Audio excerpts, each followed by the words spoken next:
A payment to settle the dispute. This simple clarification for dispute and fines is as below. VAT is a tax on supplies of goods and services. As per FTA law, there always will be VAT if any supply or service has been rendered by any means.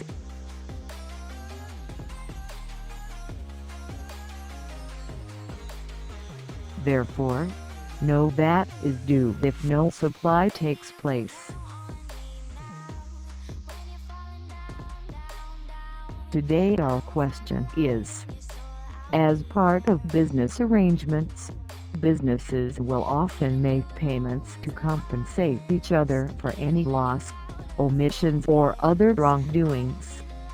The question arises whether VAT is due on such payments.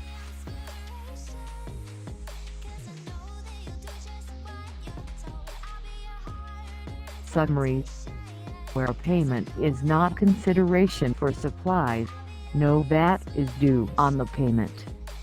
If any amount is paid, and do not have any consideration about supply of goods and services, there would not be VAT on these type of amounts.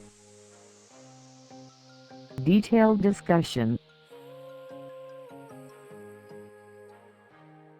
Under Article 2 of the Federal Decree Law, No. 8 of 2017, on Value-Added Tax (VAT) law,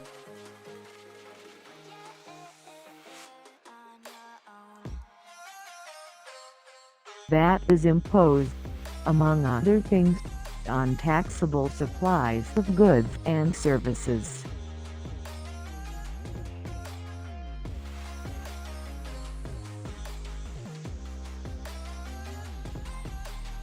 This detailed discussion has mentioned at the last page.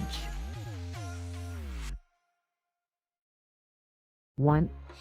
A contractual payment to compensate for loss.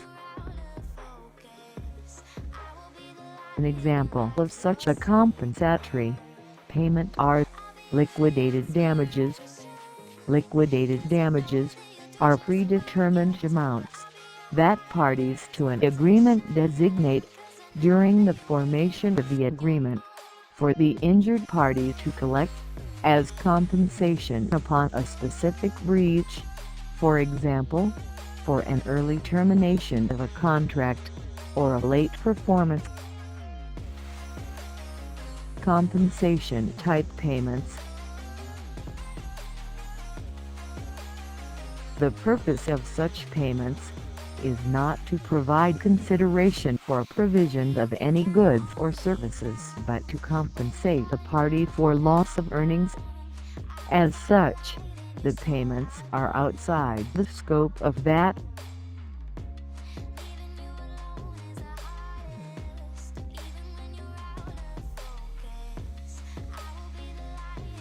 Charges to get the ownership.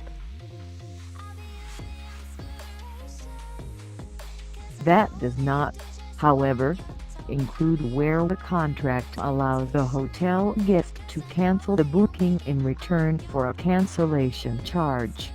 As such charges are considered a cessation of a right, which are a supply of services and hence subject to VAT.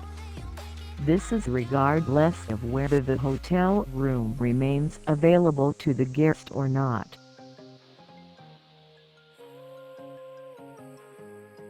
2. A payment to settle a dispute.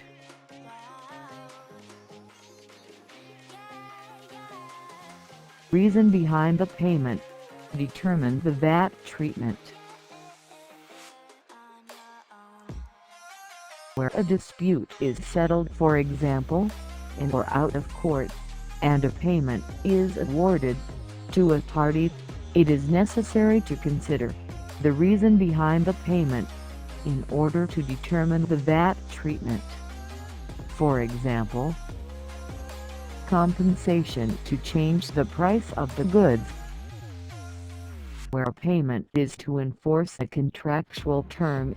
The payment is consideration for the contractual supply to which it relates. For example, where a dispute regarding a price of goods is settled by requiring the contractual recipient of the goods to make a payment for these goods, the payment will be consideration for the supply of the goods and therefore subject to VAT. Payment for loss suffered, with no supplies,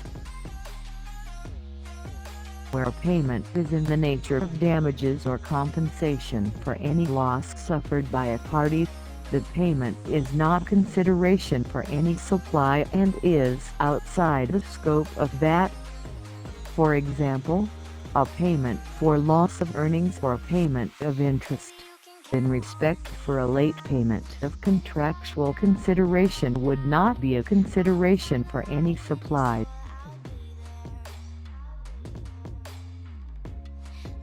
Transfer of intellectual property rights,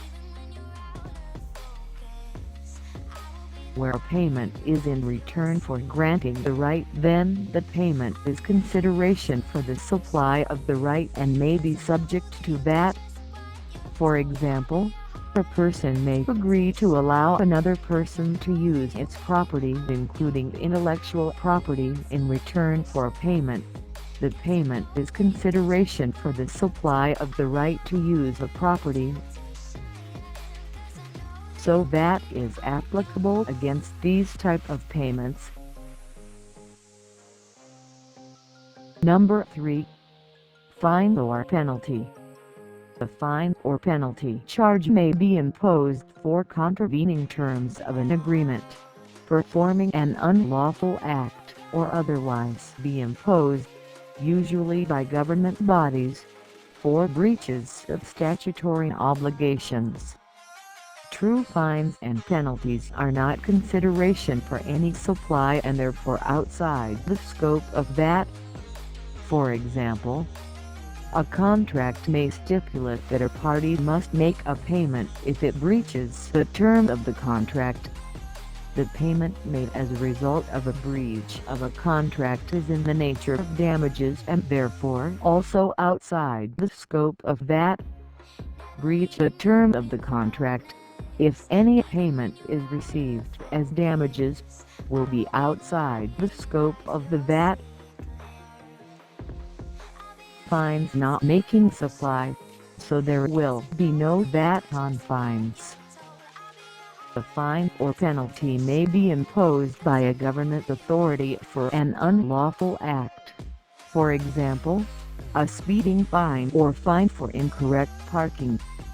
The purpose of such fines is to punish the wrongdoer for the act and the party imposing the penalty is not making any supply in respect of the payment. Therefore, no VAT is due on such fines and penalties. Number 4. Payment for damaged goods.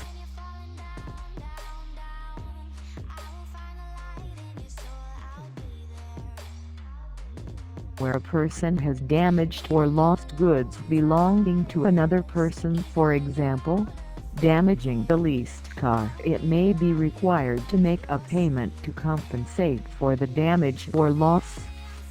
Where the payment is compensation and for breaching pre-existing terms of a contract, it is unlikely to be consideration for a supply and therefore would be outside the scope of VAT. So VAT is not applicable on these type of compensatory payments. Payment for transfer of title of damaged goods.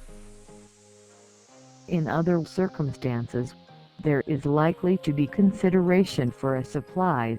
For example, where a customer breaks a good and is obliged to take title to it, the payment the customer makes would represent consideration for a supply of goods, and so would be subject to VAT. If any person wants to gain the title of the goods, as in this example card has been broken by the customer, and in return he wants to pay the amount to the supplier, in return to gain the title of the goods on his name. So in this case that is applicable because payment is connected with supply of the goods. This public clarification issued by the FTA is meant to clarify certain aspects related to the implementation of the Federal Law No. 7/2017 on tax procedures, Federal Decree Law No. 8/2017 on value-added tax and their executive regulations. Taxable supply is defined in Article 1 of the VAT law as a supply of goods or services for a consideration by a person conducting business in the state, and does not include exempt supply. As a consequence, in order for an obligation to charge VAT to arise, there must be a supply of goods or services. If any payment does not relate to a supply of goods or services, then the payment is not subject to VAT. The question of whether or not a payment is consideration for a supply is a matter of fact. Typically, this requires the taxpayer to consider the underlying arrangements that give rise to the payment in order to determine whether the payer has provided anything in return for the payment. Above, the number of situations are considered where a payment may or may not be treated as being consideration for a supply of goods or services. It should be noted that the purpose of the discussion is not to provide answers for all types of payments that might be made in such situations, but to give an example of principles that should be used in determining whether VAT should be due on compensation-type payments. This VAT clarification was issued by United Arab Emirates FTA for general public about VAT treatment of compensation-type payments. I have attached their clarification letter down in my description, which you can download for your more clearance. Thanks for watching. If you like this video, please thumbs up, share this video and subscribe my channel for more useful videos.